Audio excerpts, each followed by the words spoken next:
Welcome to It's a Grand Life. Did you know that in the United States alone, 2.4 million kids are being raised by their grandparents or other family members other than mom or dad? 2.4 million. It's a Grand Life is a podcast for those grandparents and kinship caregivers who are committed to making a difference for those kids.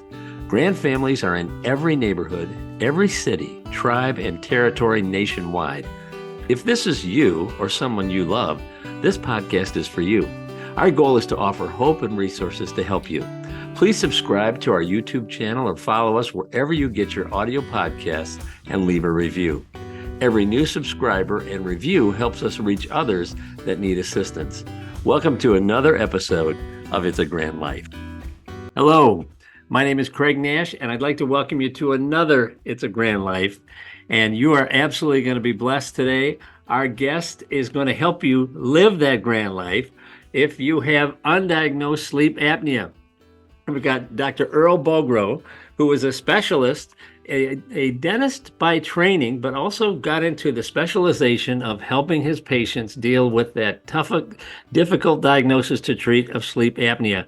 And Dr. Bogrow, we're just so delighted to have you with us today.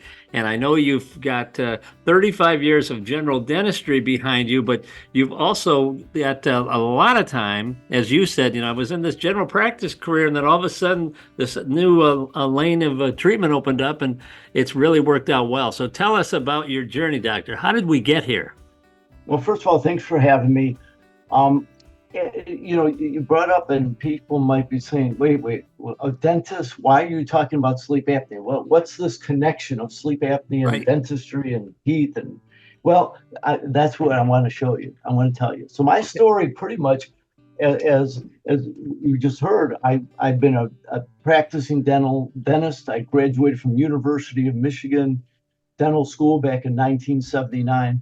I have been in private practice all these years. Love dentistry. I mean, again, it wasn't like I got out of dentistry, out of general, because I didn't like it. I was burnt out. I love dentistry. I loved helping people save their teeth and work with them. But I found a niche where instead of telling people I love to save their teeth, I'm now saving their lives and their relationships. And my story was about in 2008, my wife started complaining or noticing, hey, you're snoring more than you used to. And all of a sudden I'm waking up 3-4 times a night where I never used to wake up during the night. I'd be coming home from work more exhausted. Sometimes she said she'd look over, I'd stop breathing for seconds at a time. And finally, reluctantly, I went to as a physical, I talked to my physician. I said, I told him these things. He said, well, let's give you a sleep test. And I'm thinking, sleep test? I thought sleep tests were for people who have sleep apnea, or people who weighed 300 pounds and 20-inch neck. That's the old prototype for sleep apnea, is fat old men walking around who can't keep their eyes open. Right. But what I found is not only anybody can have sleep apnea. Sleep apnea is a condition where your airway closes. All sleep apnea, it's called obstructive sleep apnea, meaning there's a blockage in your airway when you sleep. Where it generally takes place is in the back of your throat. It's right at the junction of the back of your tongue, that thing that hangs in the back of your throat we call the uvula, and our throat and our neck muscles. When we're up during the day, I'm sure you don't snore during the day. Who snores? No, you don't snore during the day. I'm sure you don't stop breathing during the day. But when we go to sleep, there's some things happen as we start to fall asleep. Number one, as we fall asleep, we have a tendency that our lower jaw has a tendency to drop back. And where sleep apnea occurs, again, is right in the back of the throat, in this kind of region. You lay back to sleep, and some people, as they start to fall asleep, the lower jaw drops back a little bit. Our tongues drop back a little bit. Our neck muscles kind of relax. And all of a sudden, that space that's wide open during the day gets smaller and smaller until one of two things happen. Either we start to snore as the tissues vibrate against each other, or the next thing, it actually collapses. And I always use the analogy, think of a picture of a paper straw. And you have a paper straw, and let's say you put it in a thick milkshake. And and let's say that straw gets wet, you take it out, it goes in the sink, and you put it and you try to suck through it. What happens? It collapses shut.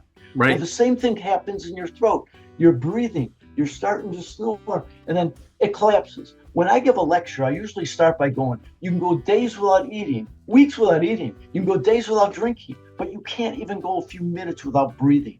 And when our brains sense that we stop breathing for even a very, very short time, there's sometimes a release in our body of a little adrenaline and cortisol. Our brain senses, and when it senses that that airway is collapsed, there's a release in that body. And that's why some people, when they have sleep, they get this little gasp or this little cough. And it's like your brain saying, hey, wake up so you don't die. It's a good thing. It is. But it throws all of their stages of sleep off. And pretty soon you're waking up, and then you can't fall back asleep. It's like getting a little espresso in the middle of the night. You get that adrenaline we call the fight or flight response, or the sympathetic nervous system response, where you get that release of that adrenaline. And many people complain, hey, I wake up during the night and then it's hard to fall back asleep. Well, because you have that adrenaline in your system. Very soon it starts to dissipate out. You finally fall asleep again, and then the same thing happens again. The airway closes. So that continual cycle of the airway getting smaller, shutting down and reopening, relaxing, shutting down, reopening, that's what sleep apnea is. And they rate the severity of it by this number of how many times this happens per hour and how much your blood oxygen decreases. So back to my story. So I had these symptoms. I go to my doctor, I get tested, and sure enough, I have moderate to severe sleep apnea. Okay.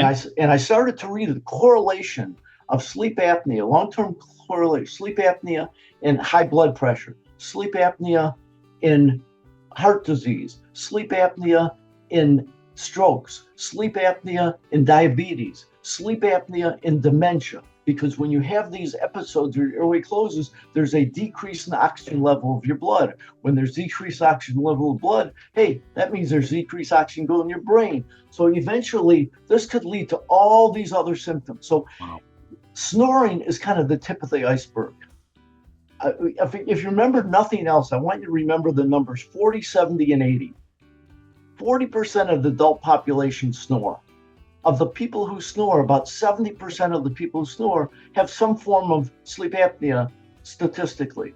Of the people who have sleep apnea, 80% of those people are undiagnosed, meaning there are millions of people walking around with these signs and symptoms where they're snoring, where they're waking up several times during the night, where they stop breathing during the night, where they get up in the morning, they don't feel any more refreshed than they went to sleep, where they have that lull during the day and they're fatigued, they fall asleep. So 1/3 of auto accidents are caused by people dozing off at the wheel. Now, there's a difference of being sleep deprived, clinically sleep deprived, and being electively sleep deprived. When you have sleep apnea, you can sleep for 10 hours, but if you're not getting the quality of sleep, it's like not getting enough. So you need quality of sleep and you need quantity of sleep. If you don't get both, you're sleep deprived. It's like, just think about, I think about when I was in college and you have to pull an all-nighter. How do you feel that next? You feel terrible. You can't function. Right. So it kind of feeds on itself. So when I saw for myself that these are potential things, I said, hey, what do I do? Right. And back in 2008, everybody got a CPAP. That was the number one treatment. CPAP is a machine. It stands for continuous positive air pressure. It's a machine that goes over your nose and your mouth, and it blows air down your throat. It works. It opens your airway. It's like taking a bellow in a fireplace. It constantly blows air, and it prevents that collapsing of your airway. So that's what sleep apnea is. So I got a CPAP. It worked. How did it work for you? I know it helped me, but I didn't like it. Right. It's hard to like a machine that, the claustrophobic effect, the hoses, the cleaning, the traveling. So I started to read my dental journals about the use of these dental appliances in lieu of the CPAP. Okay. I joined the Academy of Dental Sleep Medicine. I learned about this. I had an appliance made for myself, which I can show you shortly if you wanted to see one. It worked so well for me. I jumped in with both feet, studied it extensively. I became a certified diplomate of the American Board of Dental Sleep Medicine. I started to include in my office I went from just personally, I went from waking up 3, 4 times a night to waking up once. I went from having, fatigue, no fatigue during the day. I went from having um, just feeling much better than I had in years. Again, I'm not that 300-pound person I kind of alluded to. I weigh 175. I bike thousands of miles. I run marathons. I'm as active as anybody. Right. Some people just anatomically, genetically, physiologically have a small airway that could lead to this. Sleep is so important. Many people talk about diet. They talk about exercise. But that third component of really good health is sleep. And if you don't get sleep, in fact, I want to read you a little brief. There's a great book out there. It's called Why We Sleep. It's by a man named Matthew Walker. Okay. And he talks, this isn't just about sleep apnea, it's about sleep, the necessary sleep, and what you can do. But listen to this. There's an amazing breakthrough. Scientists have discovered a revolutionary new treatment. It makes you live longer, enhances your memory, makes you more creative, makes you look more attractive, keeps you slim, lowers your craving, protects you from cancer and dementia, wards off colds and the flu, lowers your risk of heart attack, stroke, and not to mention diabetes. You'll feel happier, less depressed, less anxious. Are you interested? You know what that is? You know what that miracle is? It's a good night's sleep, for God's sakes. So anything we can do that's going to help people sleep. And sleep apnea, the whole field of sleep apnea is relative in treatment for sleep apnea. It's relatively new. It's only 20, 30 years old. Right. That this whole field, and now you can't pick up a magazine without reading about sleep, without reading about sleep apnea. I'm sure most of your viewers know somebody, if they haven't already been diagnosed, that they have tried a CPAP or had some type of treatment for this. So again, it's not a joke. There's all the correlation to health issues. All sleep apnea, it's an airway problem. It's a physical problem of blocking your airway. There are 89 different sleep disorders. Sleep apnea is just one of them. So there's many forms of insomnia. There's many forms of narcolepsy, but there's something called central sleep apnea. But obstructive sleep apnea is what is the highest correlation, highest percentage of people having that. 25% of the population over age 50 have sleep apnea. So what can we do about it, and how do we get the word out, and what can we do to treat it? So that's kind of my message out there. And there are different treatments, but the first thing is you need to be diagnosed. So how do you know if you have this treatment? Again, first of all, the questions: do you snore? Do you wake up during the night several times? Do you wake up unrefreshed? Do you wake up, has anybody ever told you stop breathing or you're gasping for breath? And again, are you fatigued more during the day and you're not off more? These are all questions. If you answer yes to even a couple of these questions, most likely you have some sleep apnea. And the only way to get tested is through a physician. What I do, well, we'll get into that in just a minute, but that has to be the first step, because you can't treat something unless we know what you have. So they're now, up to a few years ago, most of the testing for sleep apnea was you go into one of these sleep labs, right, and they hook you up with 100 electrodes all over your body, and they say, okay, go to sleep in this little room. And by the way, we're going to watch everything you're doing. Not a real conducive atmosphere to sleep. Horrible atmosphere, right? But so the newest way, and now the techniques are getting new. Most of the testing for sleep apnea is done in your own bed. Right. You get 2 or 3 electrodes or leads. It's a very simple procedure, and then the sleep physician reads the study, and then they give you the diagnosis, and then you can get treated. So that it's necessary. And you can contact your primary care physician.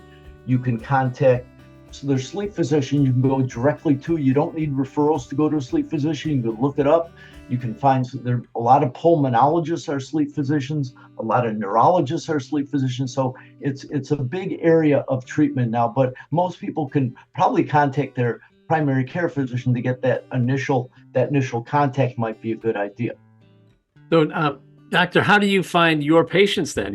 This is Okay. not a typical dental referral, right? This is, where folks are coming in to start with a prophy and then let's see if there's any cavities we have to address or anything else. But I mean, this is a very different approach from a dental standpoint, isn't it? So the American Dental Association has now come up with the statement for all dentists to learn how to screen for this. We can't all, not every dentist elects to treat it, but at least to screen. There's Right. certain anatomical features which are more correlate with sleep apnea. Certain position, your tongue position, your how much thickness of your throat, your neck.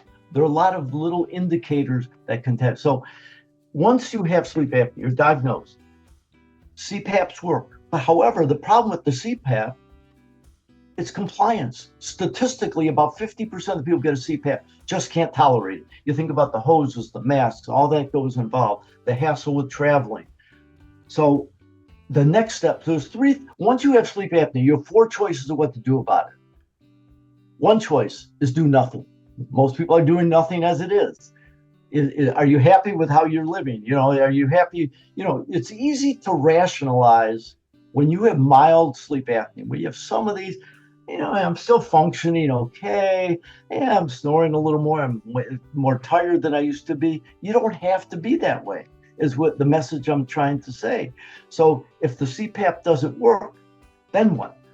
So the next step, there's four choices. One is do nothing. One is to get a CPAP. Three, which is only for really more severe cases, is surgery. There are different surgical which I can talk for 2 hours on the surgical techniques, but I think viewers would much rather hear about the simple technique. Right. And then the last choice is what I can do by making you a custom dental mouthpiece that guides your jaw slightly forward.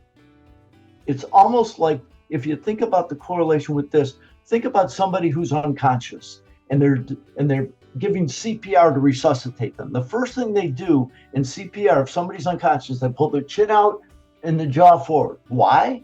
It opened the airway. I could sit here right now. I happen to have a very small airway. That's why I have sleep apnea.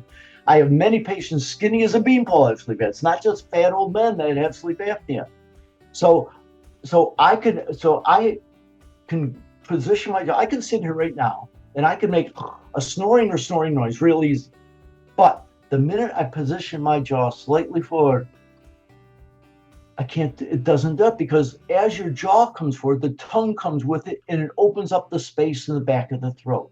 So the whole concept is pretty simple. It's just it looks like orthodontic retainer. This is one in front of me. They're just two little pieces. Okay. One piece goes on your upper teeth. I can even demonstrate this if you'd like. One piece goes on the upper teeth, one of the lower teeth, and you see my lower jaw is out slightly. Not much. That's it. That's it. Was it hard to get used to?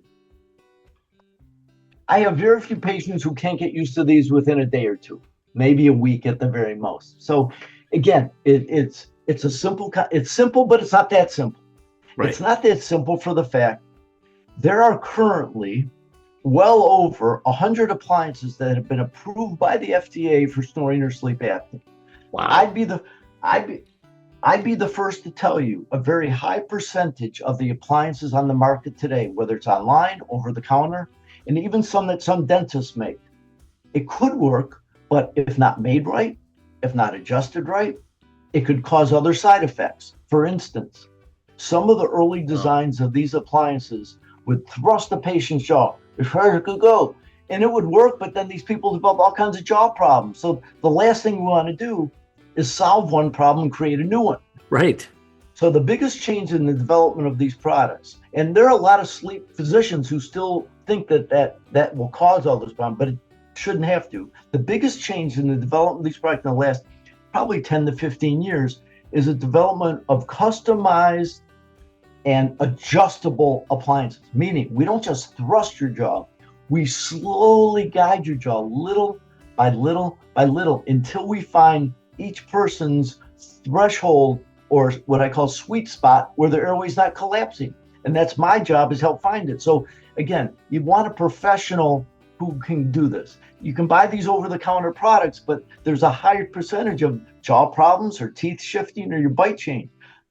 My goal is people who come to see me, I'm as proactive to prevent and avoid these things as I am to get this to work. So it's simple, but it's not that simple. And that's why, if you go there's many dentists who are now qualified by taking continuing education to learn how to make these. And in fact, I besides my general practice, which I have now totally dedicated to this, I also teach part-time at University of Michigan Dental School. The University of Michigan Dental School, the #1 dental school in the country, has now, I'm an adjunct clinical assistant professor. And now they now have a residency program for dentists to learn how to do this, as well as teaching the students in the school. So this whole field is growing monumentally, and it's growing for a couple reasons.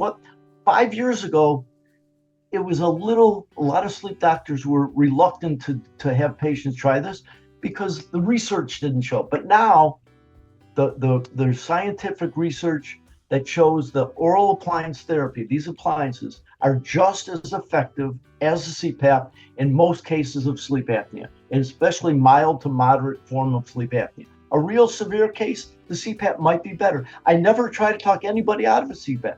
CPAP works. Some people love it. Some people, if they find it comforting to wear CPAP, and that's great. I'm not trying, it's not us versus them or me versus somebody else. It's what's best for every individual. And that's why I just want to get the message across that there are alternative treatments.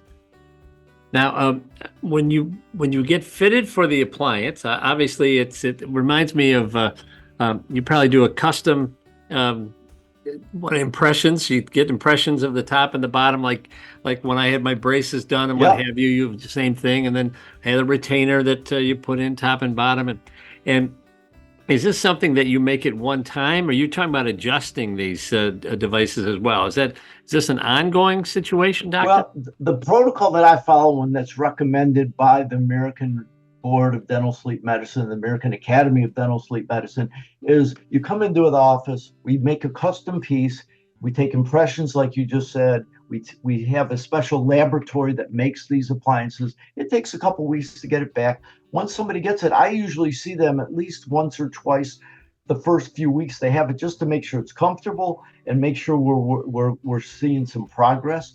Once we think it's working, I send somebody back to have another sleep test with the appliance. That's the only way we know definitively. But within a very short time, you should be told you're snoring less, you're waking up less, you should be waking up more refreshed. I mean, I'll bump into people on the street who I've treated, or I'll be with my wife and we'll be out, and I can't tell you how many times the spouse of the person I treat goes up to my wife and said, "He changed our lives." I mean, it's again, when dentistry I loved, I still have a passion for it, but I found a field that really there's a niche that needs to be served. I love what I do. My whole career changed. I went from doing general dentistry for 35 years to doing this, and I teach, and I never knew I was going to like teaching. I love it. So so I reinvented my whole career in my 60s, and it's been a very fulfilling time, and I'm as excited now as I ever was. That's just so awesome. For a lot of our grandparents raising grandkids, obviously we've got additional costs now where we have grandkids in the house that we're raising. So the question I'm sure I would get from our audience is there a cost to me? Does Medicare cover this, or does insurance pay for it? And how does that work? Great question. First of all, this is a dental solution to a medical problem. Sleep apnea is a medical diagnosis. So this is covered under medical insurance, not dental insurance. Which is great for most people. Yes, it is a covered expense under Medicare. Okay. What I do different than many other dentists, and again, I would like to think I work with medical billing services that I've gotten myself in network with medical billing. So the cost to this for most of our patients, aside from copay and deductible, is maybe a couple $100. If you found a dentist who does these regularly, and let's say they didn't participate with any medical insurance, that most dentists, the fee that they charge for this is probably $2,000 to $3,000, I'd say, is an average fee for these appliances. Most dentists do this, charge a patient up front, and then they try to get they'll fill out forms so that the insurance will maybe reimburse the patient some of it. In my case, probably 80 to 90% of it is covered. So if somebody's met their copay deductible, it's maybe a couple $100.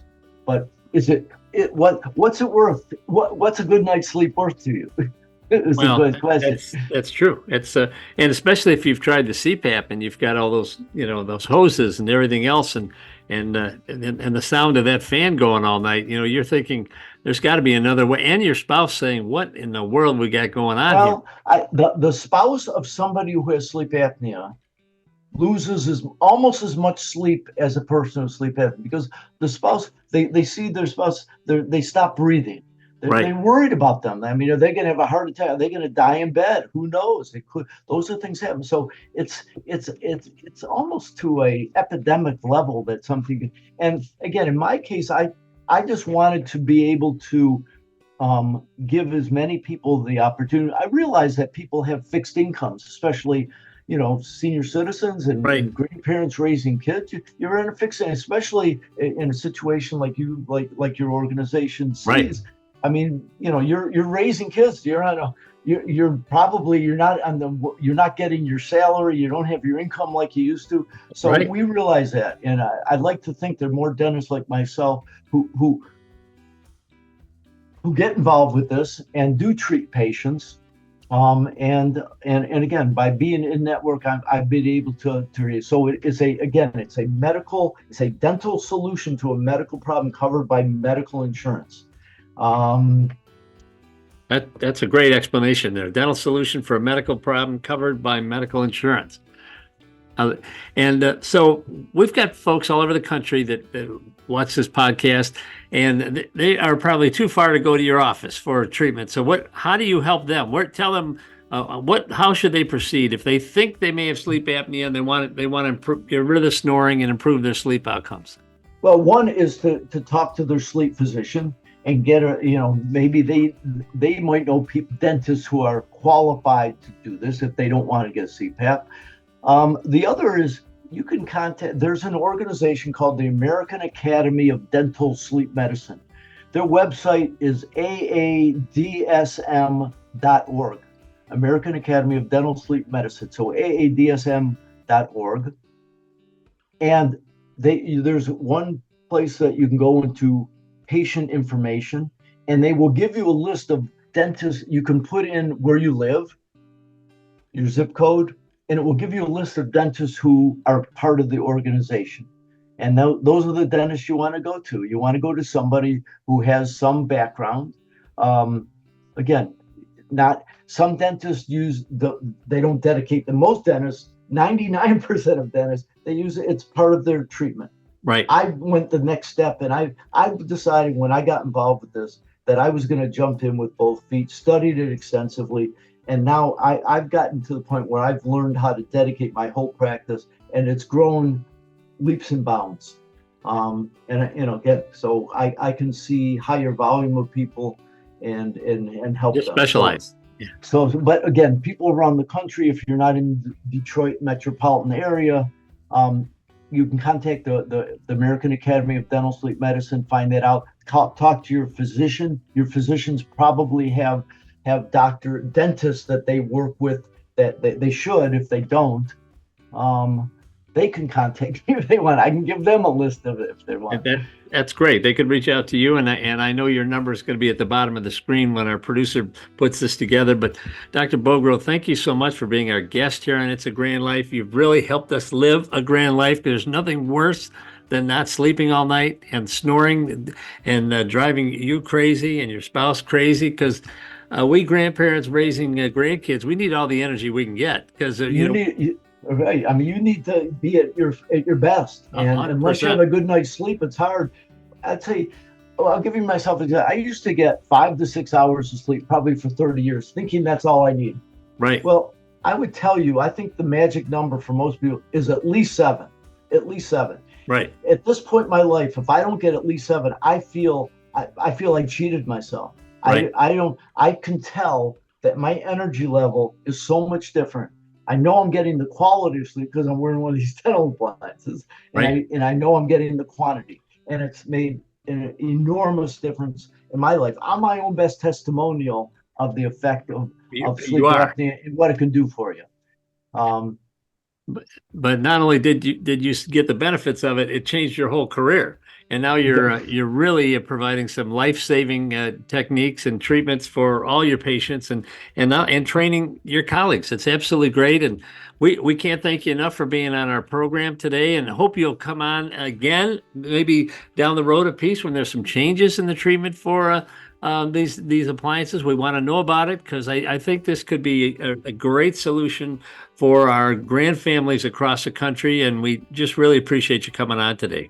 I'd be happy. First of all, thanks for having me. I'd love to come on as a sequel to if there are other questions that come up. Feel free to contact me. I'll come on your show again.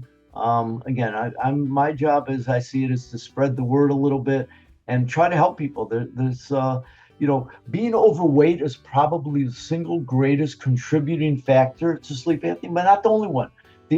Some people just anatomically, genetically, physiologically have a small airway, and that airway is what leads to. The mouth is kind of the bridge to the rest of the body. So we can die as dentists. We can diagnose so many things. We call it the oral systemic connection. So don't minimize. Have good dental care and have good sleep. And this is not something our listeners should sleep on. They should get on this right away and get and see their dental professional, or if they're in the Michigan area, to reach out to your office and see if they might be a candidate for this outstanding solution. So, again, thanks for having me, and I think what you guys do is a credit and gives. First of all, being grandparents raising kids is an incredible mitzvah for that. What you guys do, and it can't be easy, but it's got to be so gratifying to be able to that kind of what you guys do, and anything to do to keep your energy level and keep your health. I mean, you can't forget your health when you're raising kids. Doctor, thank you so much. We're going to get together again, give us an update, and for the 3 million of us out here that are raising these grandkids, we really appreciate it and look forward to having you back real soon. All right, you take care and talk to you soon. Thank you for joining us today for It's a Grand Life. It's a Grand Life provides vital content, regulatory updates, and subject matter experts that are committed to supporting the 2.4 million kids and their caregivers from every neighborhood, every city, every tribe and territory nationwide. Please subscribe to our YouTube channel or wherever you get your podcasts and leave a review. Every new subscriber and review helps us reach others that need assistance. As caregivers, we are united in purpose. We are driven by hope while providing strength for today and hope for tomorrow. We are truly making a difference while living the grand life. If you have a suggestion for a future episode, please reach out to us. But we'll see you next time for another It's a Grand Life. Thank you for joining us.